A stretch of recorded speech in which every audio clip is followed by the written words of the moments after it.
All right, so this episode is a little bit delayed because God sucks sometimes, and in the words of Slayer, Who sucks? like a wise band once said, God hates us all. In the words of Slayer, I think Gojira said something along the lines of the Earth is just angry.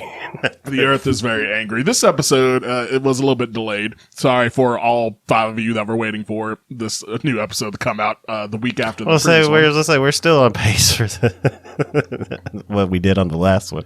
Yeah, we were like the last one was like maybe 10 days late.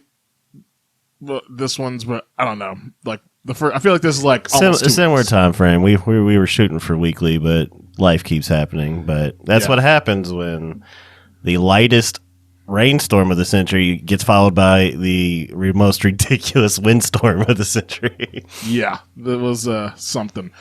This windstorm, like first off, like it's basically the news all told us that we're in Kentucky, so it's like this area of the country that like we were getting a whole bunch of supposed to be tornadoes, wound up being windstorms. It said it was going to happen between 1 and 4 in the afternoon. By the time 4 o'clock passed, it was still sunny and bright. It had a little rain for about not even 20 minutes. Like the rain in the morning on my drive to work was more intense than the storm rain that was supposed to come through. Yeah, it was not that intense. And then around 5 o'clock, like 5:36. And my time was about 4:40 because I pulled into my neighborhood and all hell broke loose. Yeah, it was. Yeah, the windstorm happened and then power went out a lot of places. Fucking, like, it was something else. Yeah, I posted on Facebook talking shit about the kids getting off school. And then, of course, I became an insensitive douchebag because, blah, blah, blah, kids couldn't go to school. And I'm like, fuck, dude. Like, all right, we had a tornado drill. Like, lay in the fucking hallway, pray, put a book over your head. You know? But even then, it was like, I got done with my work shift, and I was like, fuck, I'm about to head home. It was a little windy when I came out. And then I got about to the edge of my neighborhood, literally. And then, like, all these branches and sticks started flying like leaves across the fucking sky. And I was like, oh, I saw none of this on my entire commute home. And as soon as I got in the neighborhood, it fucking went wild. I got like 2 blocks further and there was a tree already fucking uprooted and laying, and there was all the trash night was like either the night before or 2 nights. My neighborhood don't give a fuck about pulling their trash cans up, I don't think, but with the wind, who the fuck knows. But I had to dodge multiple trash cans to get home. And I think I saw one speeding. There was one that was at least going like 35, 40 miles per hour down the road. I was actually afraid to get out of my van for a minute because literally sitting in my van, I was rocking like on a boat back and forth in park. And I called my mom, who was also at work, and I was like, hey, this shit just got fucking crazy. So I wouldn't be in no huge hurry to leave work. And yeah, it just fucking, finally got out, was trying to make sure my door didn't blow open or tear my goddamn rotator cuff, trying to keep my door from blowing open. I shut my lanyard in the door. Tried to reopen the door. A gust of wind hit me so hard in the ass that I thought my 270-pound ass was going to fly away. Like, I actually came up a little bit. I was like, whoa, like, what the fuck? Got to my backyard, because we're backdoor people. We don't go in our front door. The neighbor lady's fence was blown over to the ground. And I was noticing that our trash cans were, fucking the lids were blowing up against against the fences and whatever. And I noticed that our fence was leaning 75 degrees the wrong way because they had drifted a little bit there because we've had a lot of wind lately. I don't know why we are Chicago South all of a sudden, but Chicago South is a little bit windy. It's been happening. But so I got home, I got in the house, of course, don't have no fucking power. Like, more power went off as soon as the big wind hit. And then fucking we got on the phone again, told her, hey, we have no fucking power. And then next thing you know, I get off the phone with her, our fence goes down. So, very destructive storm. Dante, who lives in probably the shittiest part of town that all of us live in, maintained power because he's on the downtown power grid. And while actually everybody maintained power in the band but me. So I was glad we were able to have band practice and the Owl's Bar was still open and all these fine establishments that kept me entertained during a time that I needed to be. But I will say, eerie as fuck to drive into a pitch black neighborhood. Oh, yeah, that was weird. Like, it is some video game shit that you don't think about until you fucking do it. And it's like, wow, like, this looks like middle of a country road in Indiana in the backwood. Like, there's nothing. It's just pitch black. Yeah, I thought that it was something like out of like The Last of Us or The Walking Dead, where I was thinking, like, I drove around the north side of town because I thought, like, I went to Owl's Bar, speaking of which, like, the day of the windstorms to, like, find something to do. There's only, like, a handful of people there, and afterwards I was going to go to my dumbass. So I was like, hey, I'll go to check, see, Taco Bell still got power. Let me go to the one on the north side. And I go there, and it is pitch black everywhere. And it was weird because it was just, like, entire sections, but sections that would usually lose power didn't, and ones that never lose power did. And like I said, we're used to power outages with ice storms over the past 20 years. There's been like 5 or 6 pretty significant ones.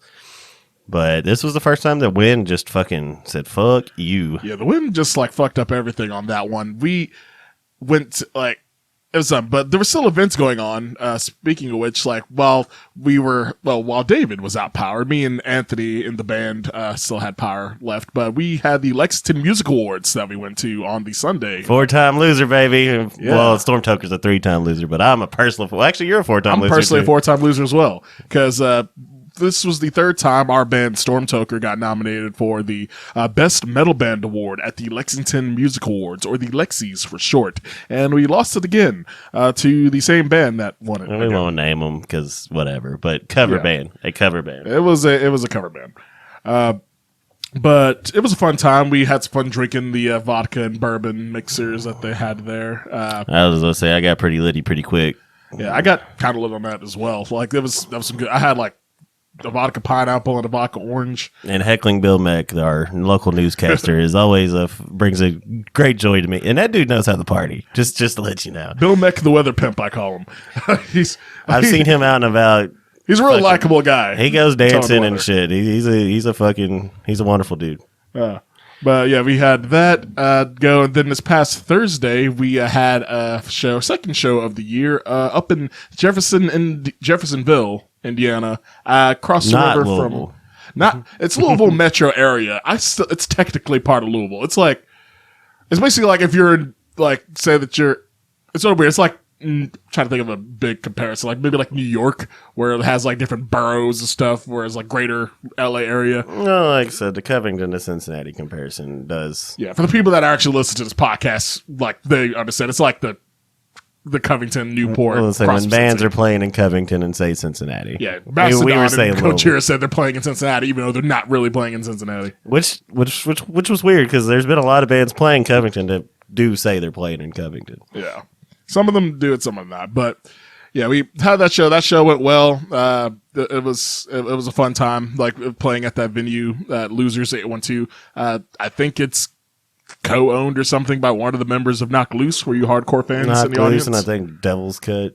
Oh yeah, Devil's Cut. I know that name. I know I've listened to him, heard him before. I'm not going to. Thanks for letting us play your establishment. Yes, it was very fun. We liked the venue. The venue was cool. We liked the arcade machines in there. The food was delicious. I had one of their jalapeno cheese poppers. It was delicious. And great establishment. Definitely going to come back there again at some point. But yeah, that's what we've been doing. That's why the episode is late, and we are just going to get into this episode. So yeah.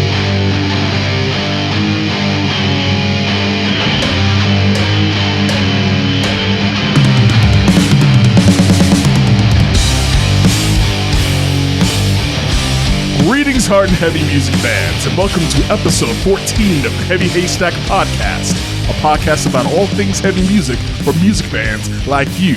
The date is March 12th, 2023. I'm your host, Dante, and I'm here with my co-host, Mr. David Andrew Langley. That's all you get from David today. We have another news and reviews episode here for you with stories such as Metallica's latest single, how venues are screwing over bands in yet another way, and a lot of bands getting pissed off about it. Mastodon getting influence from an unlikely artist, and a few other things that are on the docket today. But before all that, we do have a show sponsor. This is going to be a song called Infest Harvest from a little band called Bat Wizard.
And that was Infest Harvest by Bat Wizard.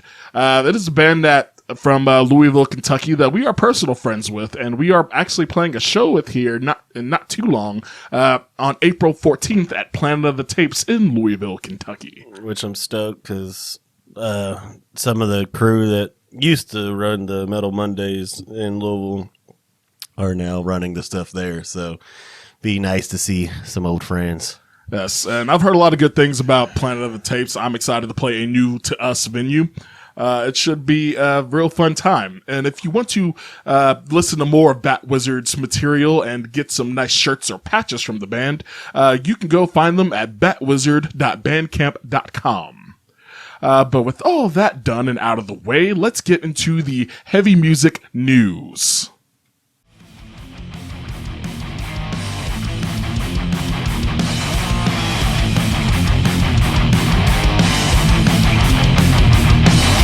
First on the docket for the news stories that we have today you've probably heard in the news recently about how there's a whole bunch of complaints and debates over venue merch cuts that bands have to pay. A lot of time, as many of us know, bands receive a lot of their pay solely from merchandise, because a lot of the other things they get, either their labels take a cut of, or they have to shell out money or in some other way, and touring costs are rising. But certain bands are starting to take a stand on that. Metalcore band Monuments was just in the news recently for refusing to sell merch at a show in Athens, Greece, due to the merch cuts. At this venue that they played at, I sadly didn't catch the name of the venue they were playing, but they were charged overall 47% for the cost of their sales on merch at this show. They were charged an 18% gross concession tax, which is basically just like the exact merch cut. And then there's a separate European value added tax, or a VAT tax as it's called, of 24%, for a total amount of basically 47% of the merch sales being that they had to give away, essentially. That European VAT tax is weird because it's basically just like, fuck you, give me money, because it says that they have some weird bullshit legalese explanation on why they have to pay that, but it's really just comes down to like, hey, you're doing something in our country or something, you give us money. The band posted a receipt earlier in the week from a previous show in Italy they did, which showed how much they had to pay out. And it was like, I think total cost, they made around like 800 probably total on merch gross, but then they had to pay out nearly half of that and took home only like $400 after all the merch cuts. And then that's not counting the cut that they have to give their managers, have to give like their touring crew that they have to pay out. So they essentially had to pay money to play that show. And just for reference, like a small time operation like we are, we pretty much charge the price. We go like double production and then a little more usually on most of our items. So if something costs $2 to make, we'll sell it for $5. Something costs $20 to make, we're going to sell it for around $40, $45. If something, costs $9 to $10 to $12, we're going to sell for $20, $25. Yeah. So when you just take that consideration, now granted, we are a small time operation, but if somebody took 50% of what we have no money whatsoever to fucking restock anything merch wise, let alone make a living and do all the other things that you're supposed to do as an artist if you think that you're going to make it to a certain spot and be in a good spot to do so. I'll say, because Gojira caught a lot of flack, but they're a big enough band that they're playing big enough venues that merch is going to go up for a band like that anyways. But when you consider all this, it's going to just fucking drive it up that much more. Because they were getting flack for it, for what they were charging for shirts. And it's like, they're playing venues, because a lot of these bands are, opting to do let's sell our stuff out in the fucking... Gojira can't sell stuff in a parking lot. No, they're not the type of they're band far that can too really big. sell They're stuff. too far big of an operation. They've been too far big of an operation. Yeah, and like, a band of that size, like besides all the merch cuts, like a band of Gojira size has... at minimum, really like a band like Monuments even, they have like 20 people on the crew that have to pay out. A band like Gojira possibly has either the same or more for their bigger productions. And under my understanding that with merch cuts, like that used to be like just an arena thing. Because arenas with the sheer size and how much staff you have on hand, like you're not going to fucking bring merch people out on the road when you're Metallica. Like most of those people are volunteers and or people that work at the venue that they're playing at. So they are paying out people outside of their own operation to run it because they have, this big arena fucking show. So like, it's not a thing that's not been around. Like I said, the arena shows have functioned on that, but like now I feel like it's hitting like 500 seat venues and 1,000 seat venues. Yeah, it's hitting like mid-sized, small bars. Because I remember first time I heard people... I mean, this has been something that's been going on forever, but I heard like at a venue here in America, Australian band Alpha Wolf was on stage complaining about the merch cut the venue was taking. And that was at a venue that was about the size of like Portal up in Louisville. It was around like a 500 cap type. Yeah. Which is pretty ridiculous for a venue of that size to start taking merch cuts. Well, and I'll say to go back to the arena point, like if you go to a NFL game, like the people that been just for reference, because I know, because I've been there and I've seen them like congregate, like anybody working like a concession stand at a Titans game is a volunteer. Like they pretty much work a quarter or two and they rotate in and out so people get to watch the game and get to work. So like it's one of those things that venues could do that, but whatever. But yeah, like the venues that have nothing that they're offering. Because, I mean, some of them are offering merch people, which, again, that's just the thing that they be paying out anyway. So you'd be paying out your merch person. But, yeah, the whole taking out 25 to 50% just for being a building, it's like your product is the booze. Your product is the overhead on ticket sales. And, like, if you're, like, your business is booking bands that aren't packing your place out or, you know, your booze prices ain't fucking leading to a profit. You know, there's a thing with these businesses that, like, bad businesses should close. Yeah, that's like how capitalism is supposed to work. Like, essentially, if you can't figure out how to make your business profitable, that's not on, like, the bands or employees, essentially, that you hire. That's on you as the business owner. And I'm 100% about keeping our fucking venues open. But, like, you know, and they're trying to make up for COVID. Well, bands are, too.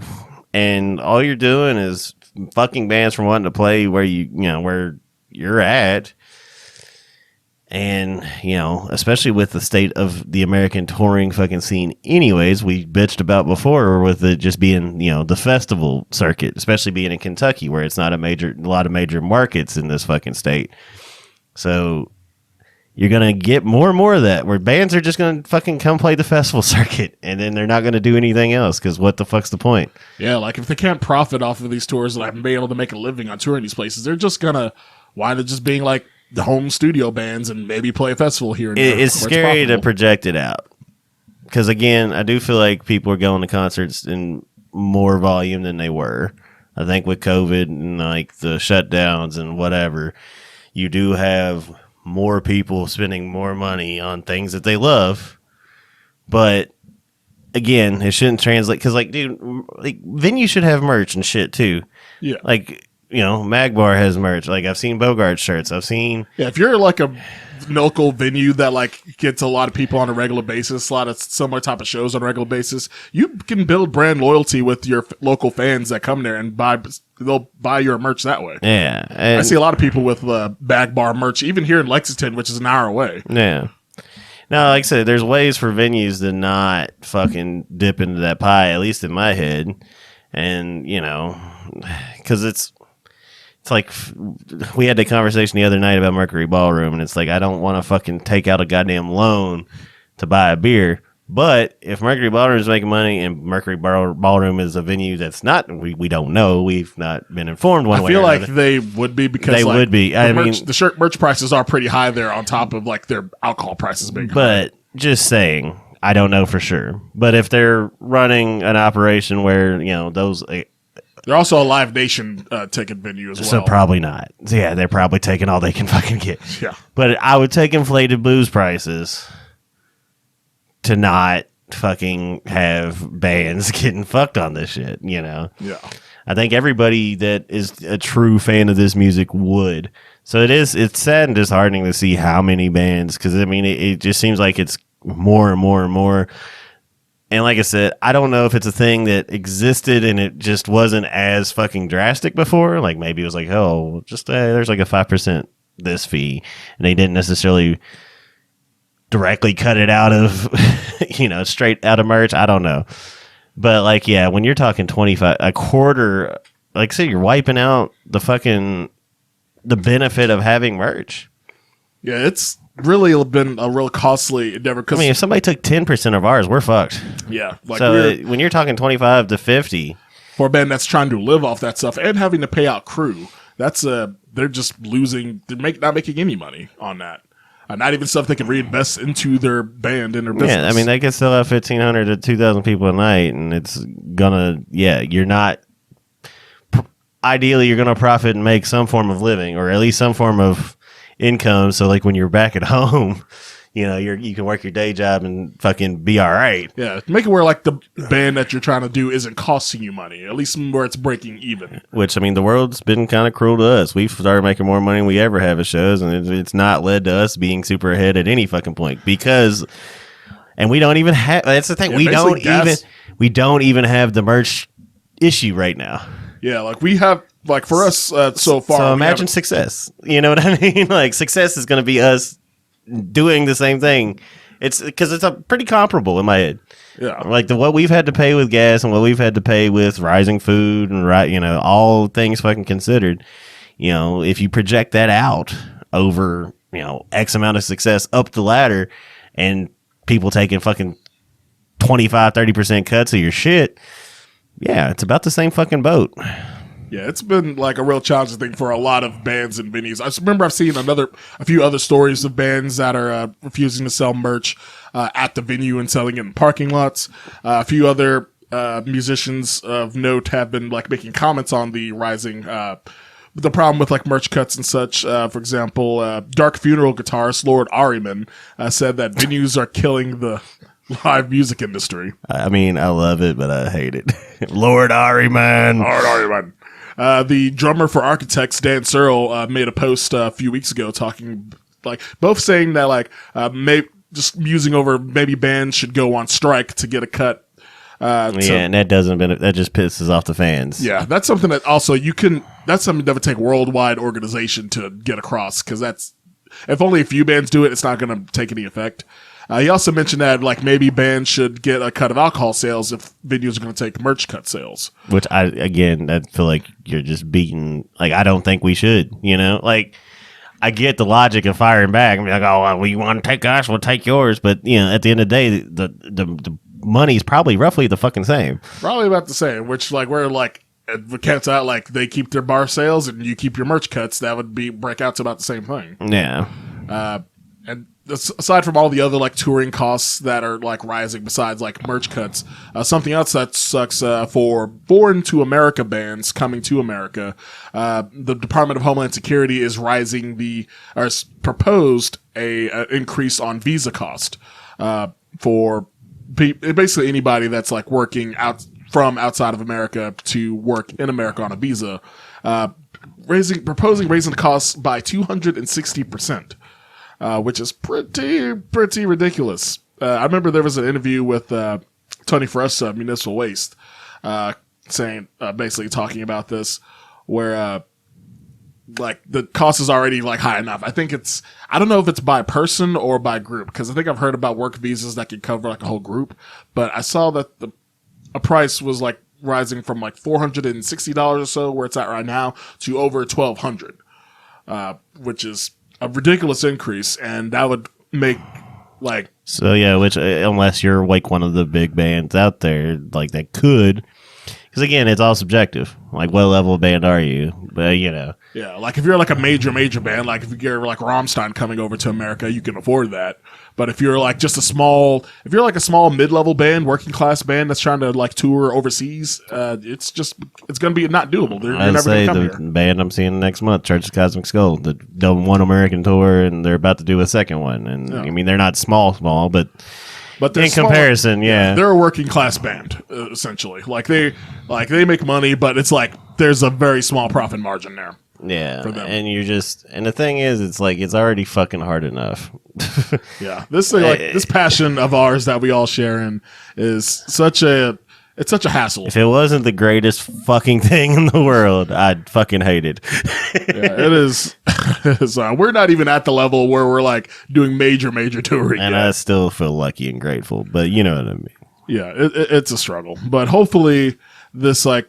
We can find a happy balance economically with the venues without having to strike and fuck all the fans. Like, because that's the thing. Because there's always going to be a misconception of how much money is being made. You know, you see like the band looking like superstars on stage. It's like the dude that's making $100 million on a football team when the fucking owners are making billions of billions, and everybody's like, "Oh, well, why do they want so much money?" It's like, yeah, well, they're fucking the ones taking goddamn hits to the brain every fucking other play. So pretty much, it's all subjective, 100% all subjective. But yeah, like I said, you can't do the shit where you're going to polarize your audience for any amount of time, you know. And like I said, if you're going to organize that, I don't know how you organize that, because some people are going to go, well, this is our time now to go play. You can't get everybody on that same page. So striking is not an option. It's there's far too many bands that try to organize that into something that would be effective. But hopefully we can find some sort of equilibrium here. Hopefully the economic conditions and all that will improve. But it does always seem like the artist gets the short end of the stick. But the entire scope of my life, money is prices of things have never improved. Yeah, it just gets worse, and then you get used to it. Essentially, is how most that usually goes, from what I can tell. Yeah. But yeah, like that's about it on the topic of the rising merch cuts and cost. In other news, the biggest band in the world, Metallica, has released yet another song from their new album, their upcoming album, 72 Seasons, that's coming out April 14th, called If Darkness Had a Sun. It sounds a little bit different from the first two singles we heard already, Blux Eterna and the Suicide one. I feel bad. I don't remember, I can't remember the title of the song that was about suicide or whatever. We didn't like that song too much, so it's I ain't like none of them. I liked personally Lux Eterna, but if Darkness had a sun, I'd abort it. Well, this one kind of goes for it. Doesn't have the new wave of British heavy metal feel the first two singles had. This is more along the lines of something from maybe Black Album, Reload era. That shit reminds you of Judas Priest and fucking Iron Maiden in the heyday. That's what the style is. I was going to say. Stylistically. I didn't say it was as good. I said stylistically. I know. You throw these things out there, and I always have to question. Like stylistically, that's like from the Kill 'Em All era style that they were going for. The fucking in the style of Raccoon Taint. Oh my God. The Raccoon Taint. That was David's first reaction here to like what the new song sounded like. I will say there was one solo somewhere in the song that I was like, okay, this is cool, but every dog has its day. I remember like the first listen I had of it, I thought it was like I liked it at first because it had like a nice slow groove to it. I thought the riff was good, but then once I listened to it on repeat times, I realized, they just kind of repeat the same thing over and over, and they don't really put any real songwriting work into this thing. They have some. It's kind of like the issue that to talk about some bad albums the Saint Anger album had, where they had like decent riff ideas, but didn't compose them in a unique or interesting way. They took a fucking mid-grade piece of fucking meat, threw it on the grill, and said, "Fuck seasoning." Who needs seasoning when you are Metallica? I guess. Yeah, well, people are gonna listen to it and stream it anyway. But the old heads are gonna. They're back. They're doing thrash metal. Oh, this isn't even a thrash song though. This is just one of this is like the eras from that people hate on the Black Album and the groovy stuff, Load, Reload, Black Album era type stuff. It's all terrible. But yeah, like I said, I'd almost prefer if it was just straight like that. But everything they've done, it's just like I don't know. That uninspired is the thing I fucking feel. Like what this does tell us is that like there'll be at least some degree of variety on the upcoming new Metallica album.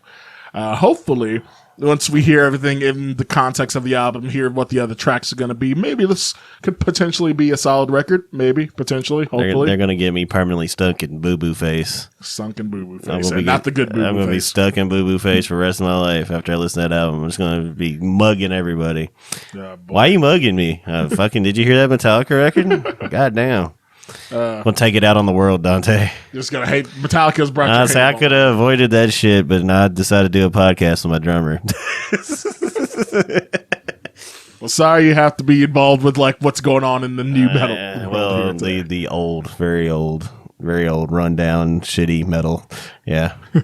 But speaking of Metallica, James Hetfield is also in the news because he's been cast in a dark western film called The Thicket, which has a number of other notable stars, actors like Peter Dinklage of Game of Thrones fame and Juliette Lewis among its cast. Is he actually supposed to do anything, or is he just like a dude? His role has not yet been specified as what he's going to be doing in this film. I couldn't imagine him being very good.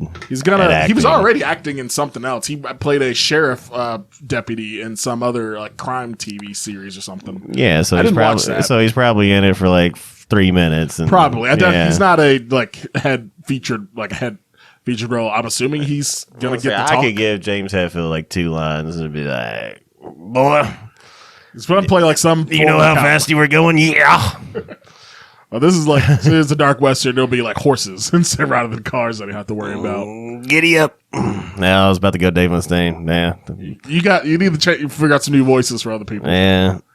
But yeah, like that'd be curious. Just because like Peter Dinklage, Juliette Lewis, that's enough on it. There's another guy in the cast who was the star, but I don't remember. Maybe his name. he rides Peter Dinklage like a horse.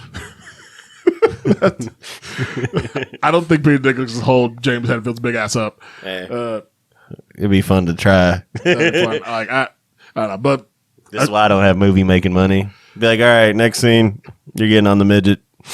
man, like Peter Dinklage would not approve of that. I'm pretty sure. But yeah, he's going to be in a movie that hopefully will be good. Money talks, Dante. Money talks. Might be why he's casting this thing. But I don't see James Hetfield's acting career going super high from this thing. The Gone with the Wind remake with fucking James Hetfield. Oh, Jesus Christ. Citizen Kane. That's all we need. With like, Robert Trujillo.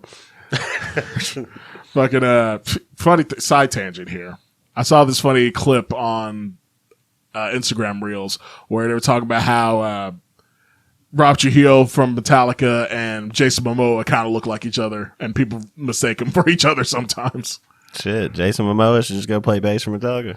Go bass for Metallica. I think he plays guitar or something. You're not heard.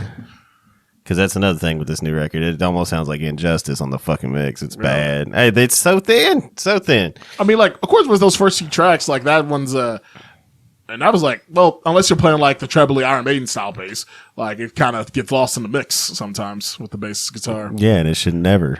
Yeah. Yeah, well, I'm a bass player. It fucking irks me. That's a bassist problem. Well, and I'm the most heard bass player out of most bass players, so. Yeah, fair enough. I'm trying to bring my other bass brothers up, like the ones that make a lot more money than I do. Yes, maybe you can make that. Oh, I mean, if I was in Metallica, they could take me out of the mix every fucking time. I don't give a shit. Get like $1 million bonus for signing on. Yeah, like, oh fuck, I can live Made for more money once than you ever did in your life. Yeah. But yeah, speaking of old classic bands, another classic band that's probably far past their prime, Kiss, has announced the final show of their farewell tour titled End of the Road Tour. The final date is going to be December 2nd at Madison Square Garden in New York City. It'll be the second of back-to-back nights at the venue. Have you ever seen the movie Groundhog's Day? Yeah, they've done this before. That sums up. This is the first time that Kiss has announced a farewell tour. Like, they've done, at least 2 other times? Somebody be like, Gene, money. Oh, there's fucking 4 more tours. They're in their 70s, though, so, like, they might actually give it up, though, at this point. Except for, like, one-off shows. Imagine being in the Kiss Army and you've paid to see every fucking farewell tour. Like, you are the dumbest fan base in fucking rock music. Maybe they just want to see Kiss. They don't care if it's a farewell tour or not. Maybe. Well, I mean, that's the logic, but the fact is like, I have not went and seen Judas Priest after Judas Priest told me that they were doing a farewell tour, and then they have not even remotely even taken a fucking break. So, like, freaking, like, Ozzy's done this too, where he said, like, no more tours back in 91 with No More Tears. Once. Yeah, he only did it once, but that was, and there was a break. Like, I mean, fucking Osmosis didn't come out to like 96 or 95, so No More Tears was, like 91. Yeah, 91. So, I mean, there was a few year break.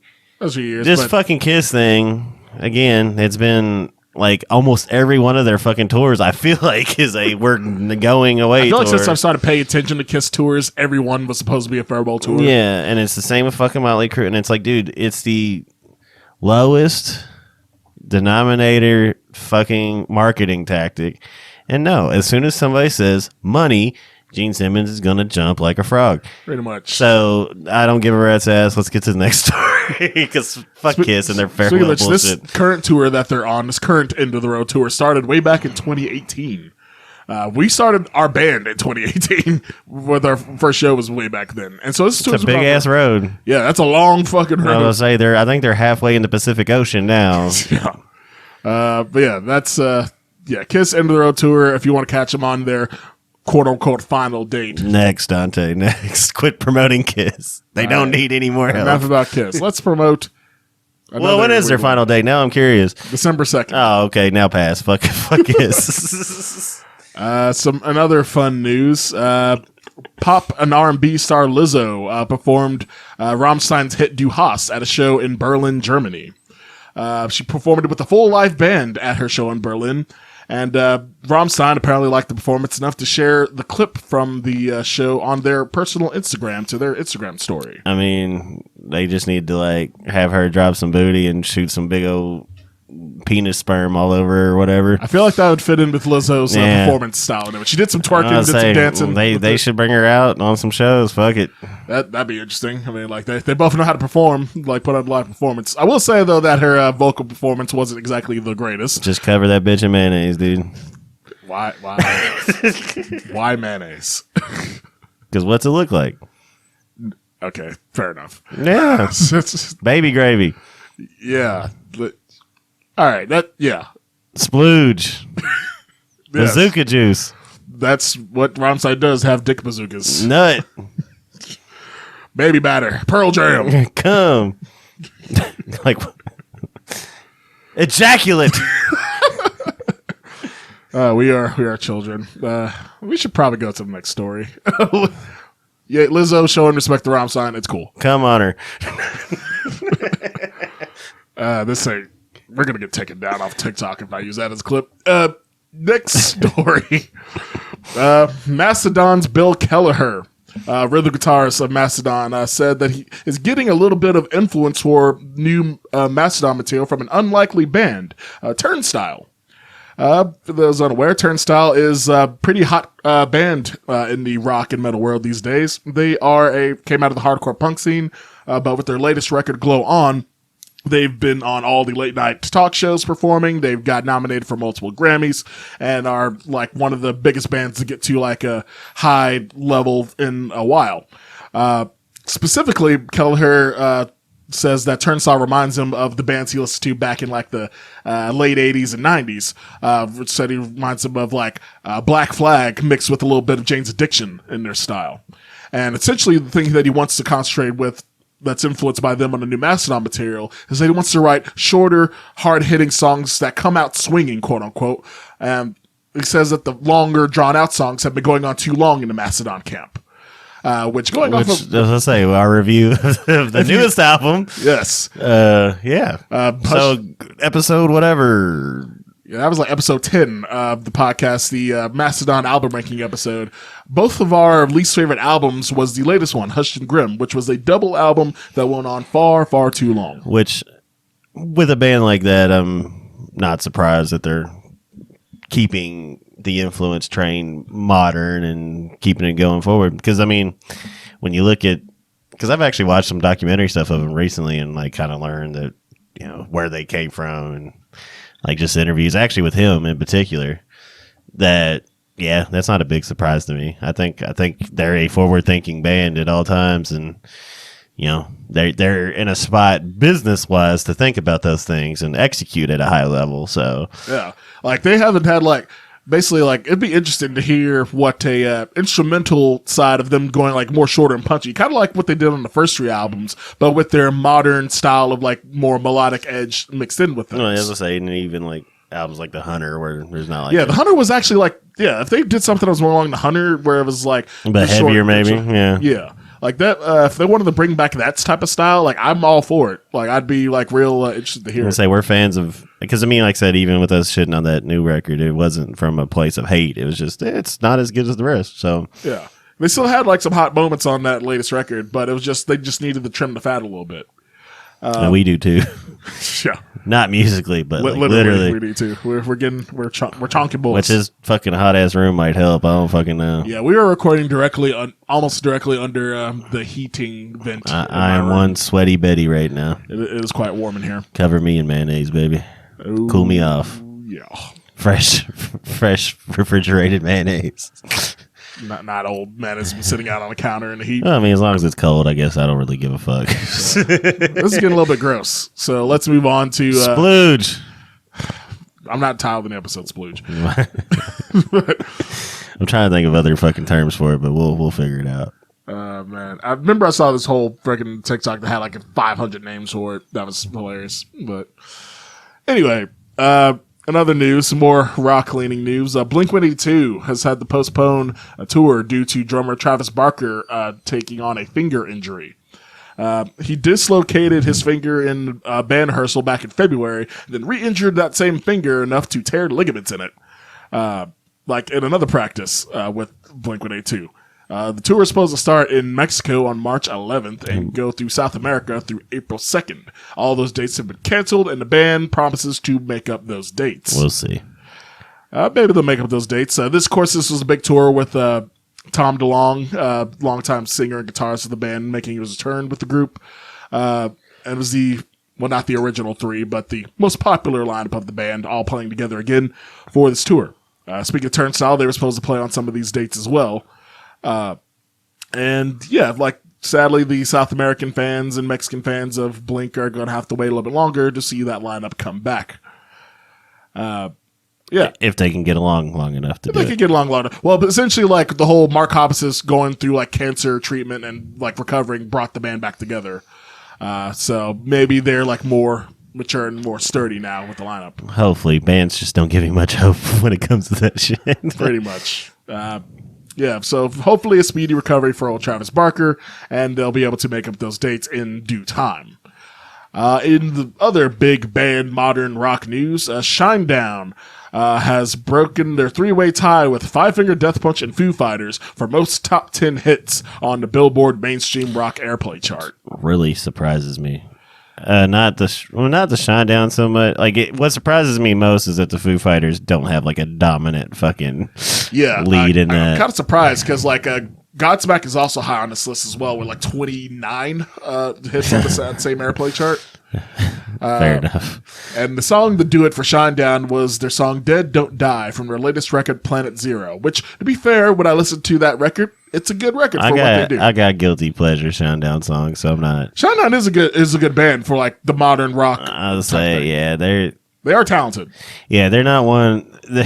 I'm not going to be like, oh yes, I love me some fucking Shinedown. But there have been songs over the years. I mean, I couldn't even tell you what the fuck they're called, but there's been a couple where when they hit the radio and they're on rotate, I'm not turning it off. Yeah, like they got hits, legit hits that like I do like enjoy listening to. I haven't really heard like as far as like modern mainstream rock bands go, they're definitely one of the top ones. I remember I think I've even said before that out of the like so quote unquote butt rock bands of today, they might be the best one. I would say probably Foo Fighters has the least amount of covers that have made that. Yeah, like it's sort of weird because like as big of a rock band as Foo Fighters is, I don't consider them part of that like hated butt rock thing. No, they're not. Yeah. Well, in pockets, of course, because metalheads fucking suck. Yeah. And I mean, I suck too. Don't get me wrong. I just now really got into them, honestly, after softening up at 30. but getting more open minded at 30. But I will say that they probably have less covers in their top. How many songs is it?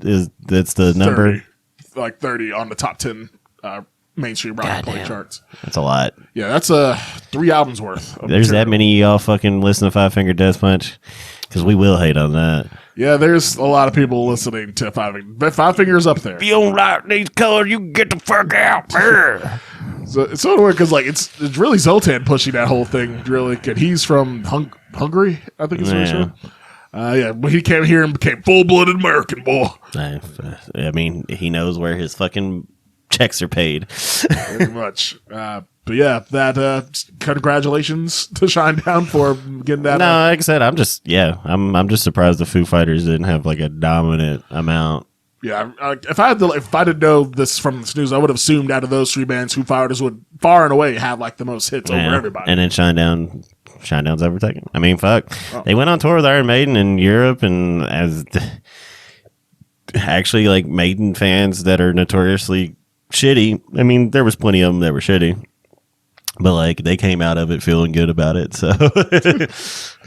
But Speaking of these big name bands, old Godsmack is not having certain success overseas like they do in America. They recently had to cancel their South American tour due to low ticket sales, which more power to them for actually admitting the reason was low ticket sales. See, I tried to look up their chart positions in like other countries, and like nothing was coming up. So that might be like because you were talking about the Red State Rock Band, the kind of thing, not translating in other countries. Because if it's big in America, just the way the perception is it's got to be big everywhere else. But and definitely in a world of metal, like when you're talking about a lot of European bands charting here. Yeah. So it's like you just think that everything just translates to some kind of success elsewhere. But like I said, I was having a hard time finding any data on what they've charted elsewhere. And I don't know if that's just because I didn't know how to fucking look for it. Or because, like, the fact is, like, all the Billboard stuff from America popped up, but I was like, South America. And then I was like, nothing. It just kept giving me North America. And I was like, okay, so maybe there is something to that.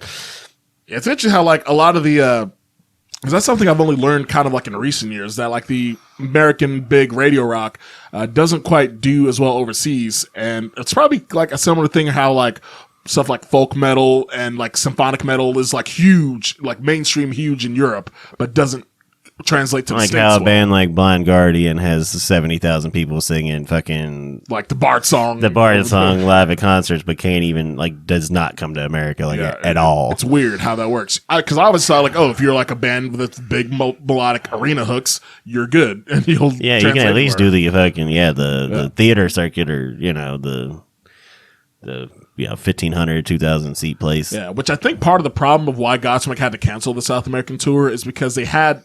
Like, they were shooting too high for the venues that they were trying to play. I think I heard that they were trying to play, like pavilions, like, size type things, where they really should be going for 1,000 cap venues, if they're in other countries. Which, if you're Godsmack, then why even? So, I mean, I get why they're shooting, because in their heads, like, that's, we're Godsmack, we're the biggest. This is what we should be doing. But, and like I said, all the jokes, but, like, from a business standpoint, it is surprising that they can't. Because, I mean, fuck, man, there's some of those countries where it's just like everything that pops up, everybody fucking loves. Like, I've looked up, like, live footage, and I mean, I can't think of anybody off the top of the fuck my head, but, like, live footage of bands playing in, like, their, whether their size is this or that or whatever, but they play in these countries and people go fucking batshit. Yeah, a lot of, like, classic metal and thrash bands do huge numbers in South America. Yeah. Like, I've seen Exodus, like, there was that thing where, like, Anthrax, I think, played, and there was, like, a giant bonfires in the crowd, and this crowd was huge. Yeah, so you would think maybe, like, the early records would carry enough weight for, like, because, like I said, but like, Godsmack sold, like, their debut record sold 4 times platinum in America. Like, and they've sold millions of their other records as well. But their first 4 records were like their peak, essentially. But like I said, that's an American perception thing because we do think like everything that's big here has to, we're surprised by anything, Yeah.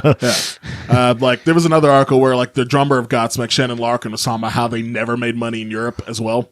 And they said it's mainly because like they don't have the money to bring their huge pyro and stage production with it. And like apparently the music by itself doesn't do it. Like for people over there, they just show up there. They have their like cloth backdrop, and that's all they got. I did find like Rock Am Ring footage because I was just curious to see how people were reacting to Godsmack, and it wasn't like there was people into it, but it wasn't what you would. It wasn't as huge as you would expect. Yeah, because again.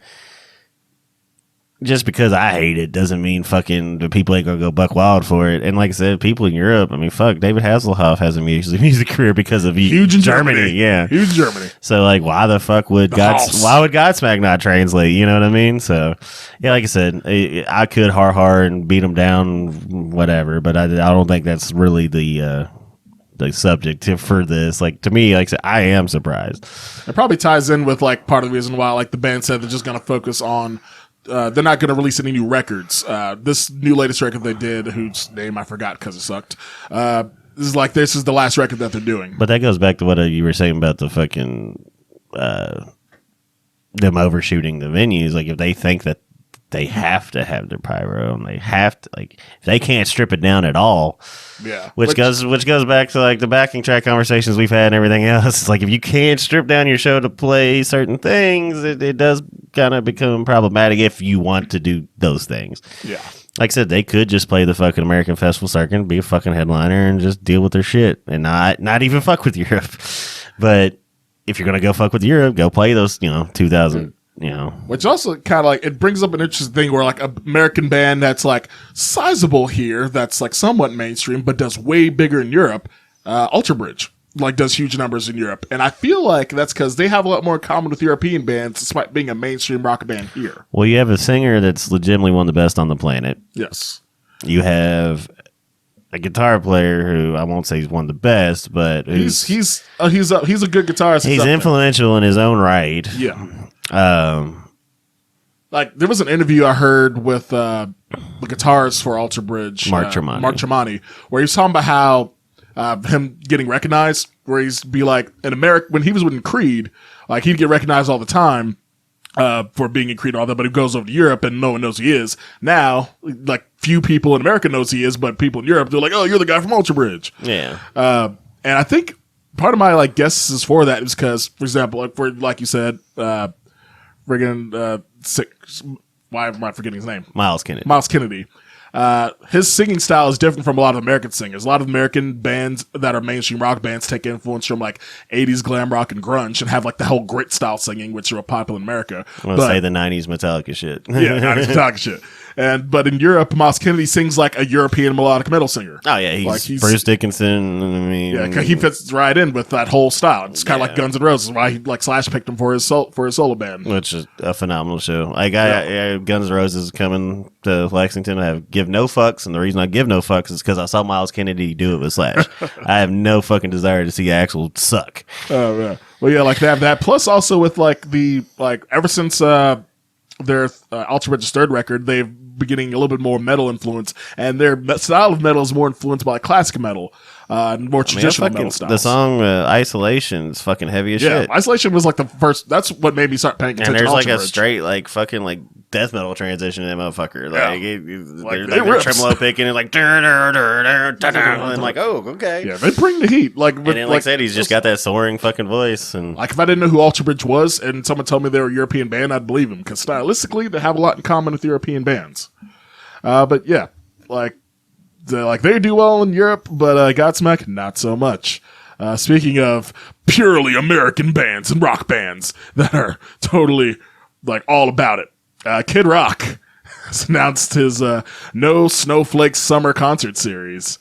Man, at least he's the most self-aware douchebag on the planet. Very self-aware. He knows where his bread is buttered. This is a 4 shows that are happening with a different opener on each date, going through the cities of Austin, Texas, Fort Worth, Texas, Nashville, and his home city. He's got to Detroit. find the 4 bands that also have the audacity. Yeah, it's like I didn't recognize the first 3, but Grand Funk Railroad was the one that's going to be playing with them in Detroit. Yeah, like I mean, they're an old band. I love some old Grand Funk Railroad, actually, but. Yeah, like that was like an odd one, but like, hey, it's just a good payday for them. It was the same money talks. Some Motown funk. I would say fucking Kiss will be on there in 2 seconds to throw the money out there. Probably. But yeah, that's something that's happening. It's a different opener on each date, and he's got like more tour dates at like some other stuff. I just think it's kind of funny how all these dates are definitely in the South, where he's doing these big concert series things. Now, if you put some mayonnaise out in the sun and throw it on Kid Rock, I'm more than down for that. He's at this point he's deserved it after cover him in old dirty moldy sun rotted mayonnaise. Old funky mayonnaise has been sitting out for far too long. That's not great, I have to say. Well, enough about Kid Rock and mayonnaise. Bazooka juice. It's polluted on people. Last thing on the news docket, Dave Lombardo has announced that he's about to release his first ever solo album. This album is going to be titled Rites of Percussion, and it's being released on Ipecac Recordings, the record label of Mike Patton, he's a bandmate with Dave Lombardo and Phantom Mouse and Dead Cross. It's being Mr. Bungle as well, ain't he? I don't think Lombardo's drummed in Mr. Bungle. He might have. Pretty sure that new record was Lombardo. Okay. Oh yeah. The thrashy one. That wasn't Lombardo. I was gonna say it's pretty distinct drum style. Yeah, he does drum on that one. I forgot about that one. And not even just the style, just the drum production. It's like, oh yeah, that's Dave.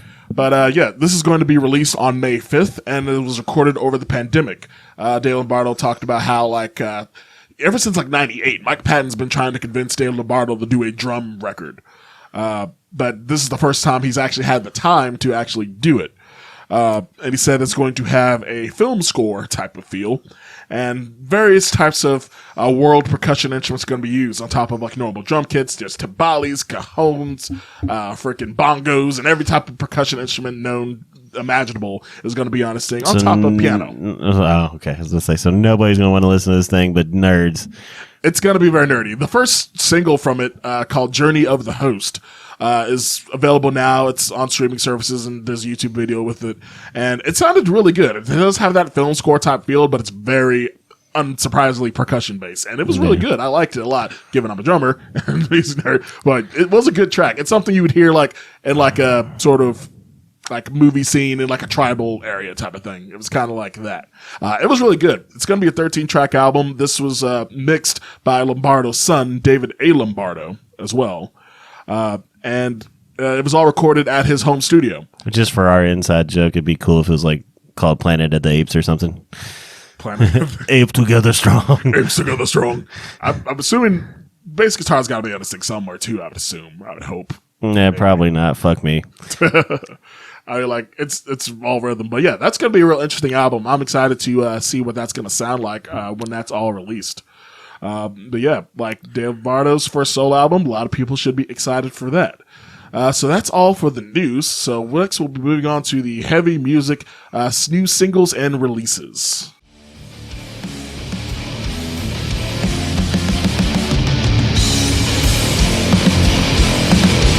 So, for the heavy music singles, first thing to talk about is we talked about certain deathcore supergroup that happened, started that everyone's all the talk of the town in the deathcore world that was originally known as the Big Six.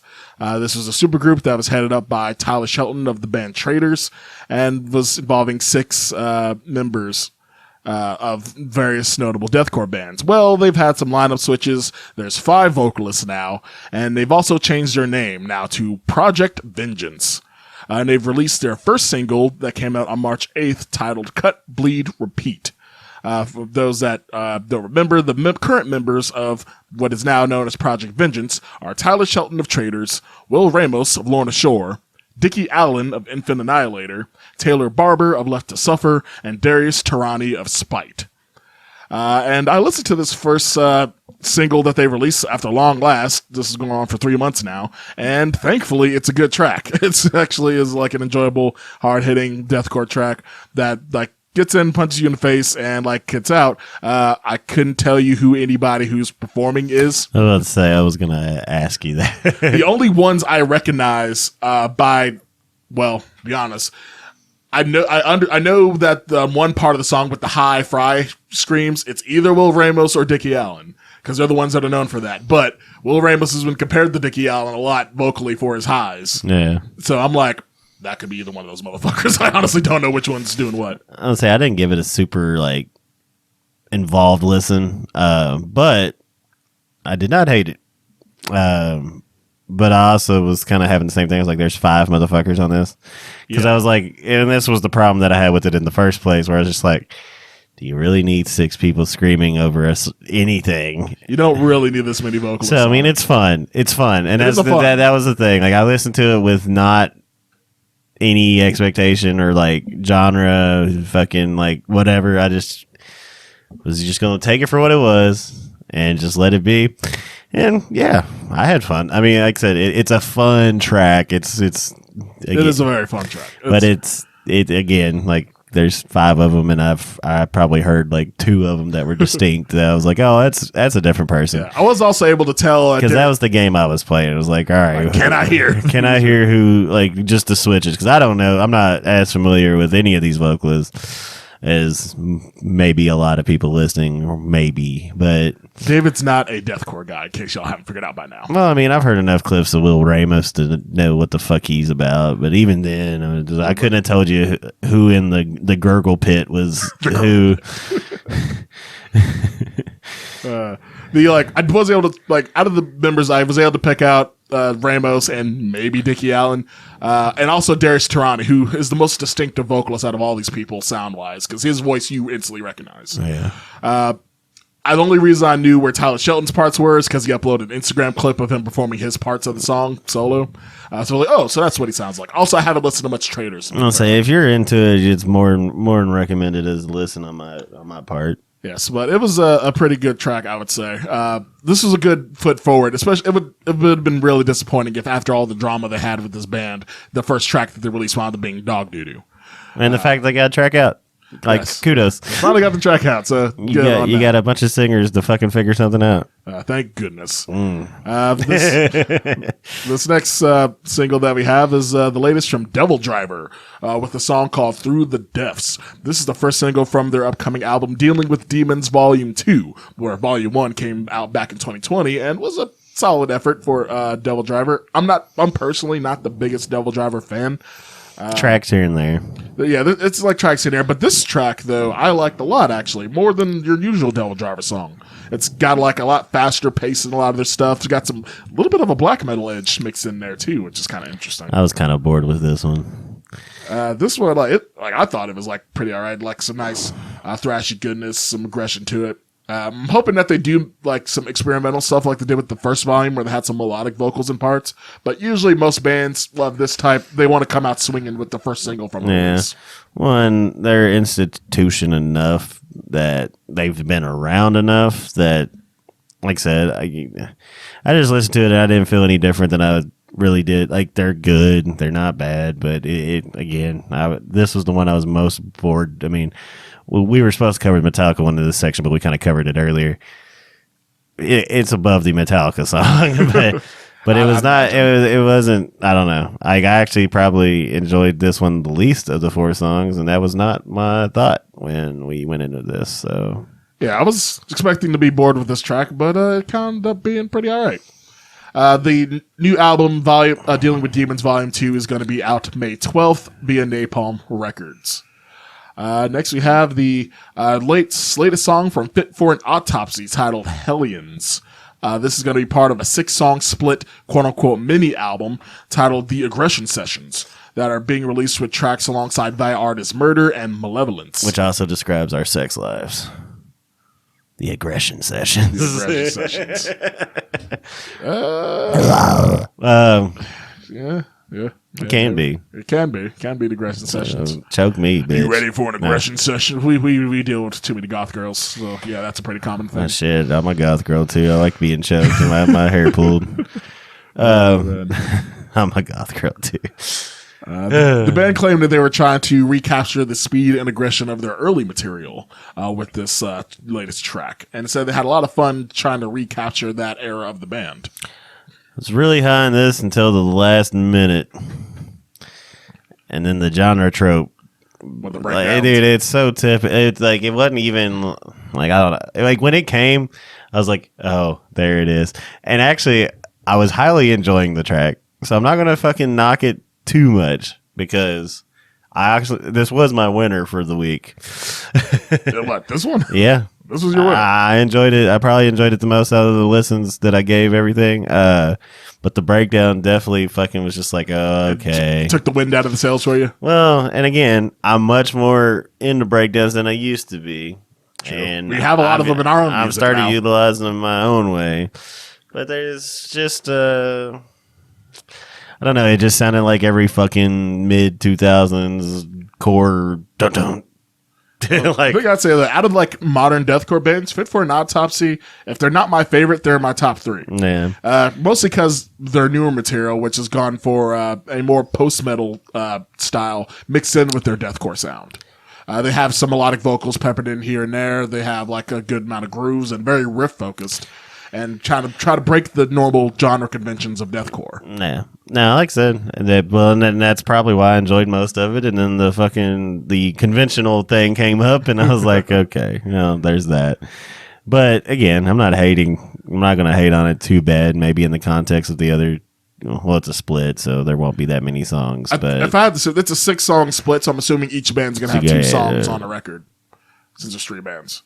I'm personally. It's 3 bands. Yeah, it's 3 bands. Who else? What did you say? Thy Art is Murder and Malevolence. Oh, that's cool.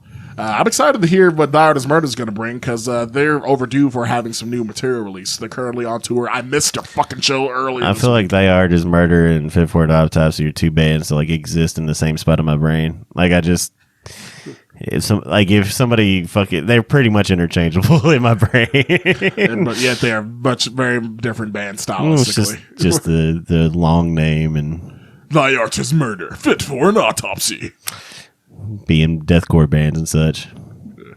Yeah, that's as you said, I'm not very into he's the not genre. the deathcore guy. But in the band here. Again, this one won for the 4 songs that we listened to. So that's high praise. With the thrash band and with Devil Driver.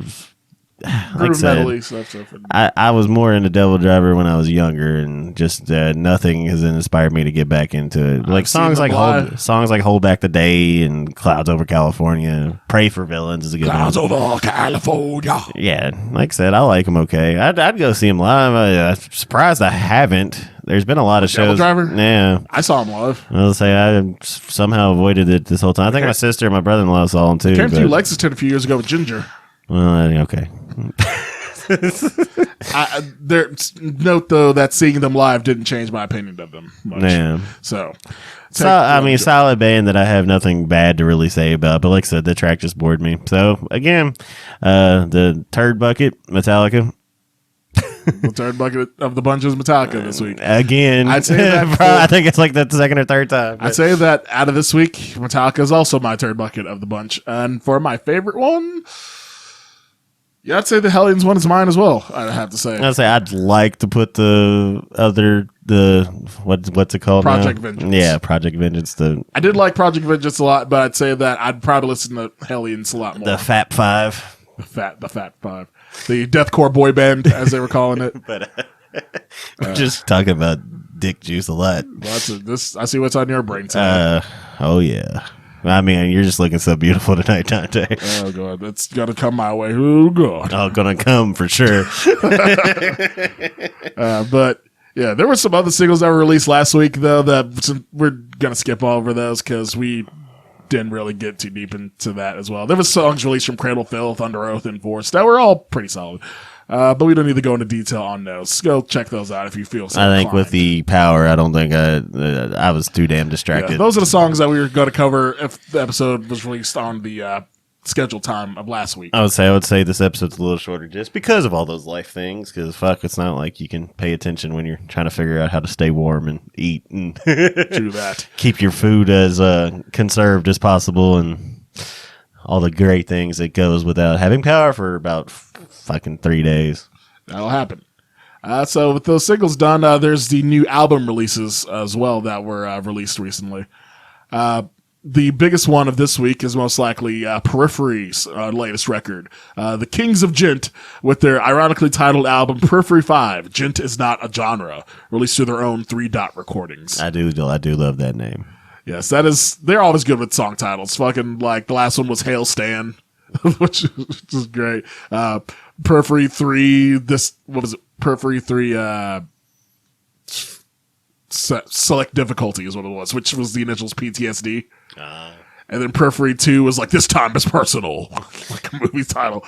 So yeah, they're good at the album titles. I listened to that record. If you like Gent, it's good, but that's starting to succumb to the long song problem that Mastodon is going under. It's a 9-track album and it's over an hour. And See, if you have long songs, just fucking make a shorter album. Like that's kind of my supplement. They're showing for it to 9 songs, but it's a good record still. It has some like hits on it, especially the opening track Wildfire. It's a banger. But I'm Well, fuck, you can release 2 releases with an hour worth of material. okay. They've done it before. They've done multiple releases. Yeah. But it's good. They even said in interviews that they were planning to make this album shorter. They made a pact like, all right, 45-minute limit. They were not going over it, and then they wound up going with an hour. It's like us the other day writing, where it's like, yeah, let's make this short as possible, and then every suggestion was like, yeah, let's make this longer, and I'm like, no. Yeah, that's and you're one of the ones that beat that drum the most, and you're trying to add shit, and it's like, no. yeah. It's a problem. Well, it's just hard because you always want to put the most in everything you do, and in metal, you get no song structures or whatever. So it is hard. It's honestly harder to write a 3-minute song, in my opinion, than it is to write a 6-minute song. It's a challenge. A good 3-minute song versus a good 6-7 minute song. Yes, especially with what we do, but we're Doom, so it's kind of Doom adjacent. We're like it. Says the man in a Doom hat. This is actually from a deathcore band, Impending Doom. Well, I know, but it just. But the reason why I got it is because it says Doom. Doom. Other big release coming out this week is a little more on the disappointing side, at least to me. Suicide Silence released their latest record, Remember, ... You Must Die, on Century Media Records. Why would I want to remember that? Well, apparently we're reminding you because that's the metal thing to do. But Suicide Silence, as many people know, got lambasted with their 2017 self-titled record that tried to bring in some new metal influences into the mix. And they got scared so hard that they decided we're just going to play it safe from now on. The record they released after that in 2020, Become the Hunter, was going back to their more typical deathcore style, but was still doing it well. But with this latest record I listened to a good time or two, it's bland bitch horribleness. Like some people have been praising it, but most people have been like, let's try the new metal thing again because this is just boring. It's sad because Suicide Silence used to be at the top of the heap of the deathcore world, and now deathcore is going through a renaissance, and they're not in part of the discussion anymore, really. Which is weird. I couldn't tell you if I've listened to any songs. You've listened to some Suicide Silence, like you have. They're too big for you not to have heard a few times. Because right now, like even despite like them losing their like their like Mitch Lucker like back in years ago and all that, they're currently sitting at around 780,000 monthly listeners on Spotify. Pretty like the biggest of the deathcore bands not named Lauren Shore. I've avoided seeing them too somehow. So I saw them. This is part of like you can tell how they've gone to hell. They were direct support for Attila when I saw them. Yeah. When it came to here in Lexington. And I remember, funny thing, their now former drummer, Chris Garza, was being interviewed, and he was talking about how he's having an existential crisis, speaking out on the tour when they were on Attila. He's like, what the fuck am I doing with my life right now? Saying, like, I want to be playing arenas and doing bigger things, and I'm here, like, opening for Attila, like, in, like, smaller, mid-sized venues. The journey is a tough one. Yeah, which I'm kind of surprised he just name dropped the exact band he was playing with and disappointed by him. Well, it's like fucking old buddy from Mastodon. I was like, yeah, fucking Dying Fetus tour sucked or whatever. Yeah. It's like, damn, dude. I didn't know that, but yeah. Like they're still doing stuff. Like, let them be. You ain't got to throw them under the bus because you didn't enjoy it one tour. But yeah, years later, because that's the other thing. I hate when people try to be like, oh, fuck them 20 years later. But yeah, that's Suicide Silence. If you feel so inclined, Remember You Must Die album, give that a listen. Judiciary, some like hard metallic hardcore upstarts with their new album Flesh Plus Blood, was released on Closed Casket Activities. I've heard a few of the singles. It's nice, heavy metallic hardcore. Definitely worth a listen and give that one a try. Some French technical death metal. Gorod has self-released their new album The Orb. I gave a listen to some of the singles, and it was quite good if you're into the tech death stuff. A lot of tech death usually is lost on me, but this one was actually pretty good from the little bits I've heard of it. And last but not least, from this week, a band called Nano War of Steel with an album called Dislike to False Metal, released on Napalm Records. I want nothing to do with that album. They are, as you could guess, a parody metal band that has like a few... well, are they a parody metal band, or are they like... Because there's like certain bands that are like borderline parody, but are taking themselves very fucking seriously. They call themselves a parody band. Okay, well then that's good. Like, and they have like some like this is the first time of me hearing of the band. Like the lead single from this new album is called Disco Metal.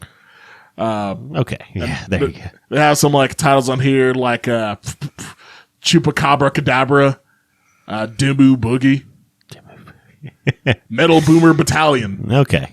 Yeah, it's okay. Now I'm way more into this now than I thought I was going to be. I was thinking like this is like a band that just thought Manowar was the greatest thing ever. Oh no, they parody a bunch of different stuff and shit. But yeah, I listened to a bit of it and it's entertaining. It's not like the greatest thing in the world, but it's entertaining enough. I'm gonna give the album a full listen and maybe it'll be some fun shit to listen to.